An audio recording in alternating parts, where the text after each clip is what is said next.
Ito guys, ito yung time na ilang oras na lang aalis na ako ng Pilipinas. Balik trabaho na tayo sa barko. Bago tayo malis, paligo na muna natin mga alaga nating aso. Ito. Kumbaga alam ni Ayla na siguro aalis na ako. Kaya ito, ano yun malikot magpalig at malikot siya. Pag pinapaliguan siya malikot. Pero nung time na yan medyo ano siya, tahimik. Siguro nararamdaman niya na alis na ako. Siguro after 6 months ulit bago ko ulit magkasama, baka pag-banding ulit. Yan. Ayun tuwan-tuwa siya. Kumbaga, ayun wala siyang kapalit-palit din. Ano pala siya, sa August, na siya, 2 years na siya. Labrador yan. Yung kanyang lahi.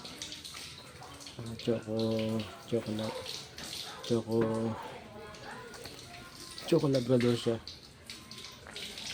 Yan, hilis mo natin mga tainga para mabango sakaling balik siya sa sa kanyang kulungan, mabango siya. Ayun parang siya dyan, kagalaw-galaw. Ayan, nung time na yun, kinakausap ko siya na magpakabait siya. Ayan, tapos siguro nararamdaman niya na yung feeling ng na aalis yung kanyang amo. Tapos ilang buwan din bago ulit nakita. Ayun ang lambing niya. Isa siyang babae pala, babaeng Labrador. Tapos nauna ko lang paliguan yung anak niya, si Raven.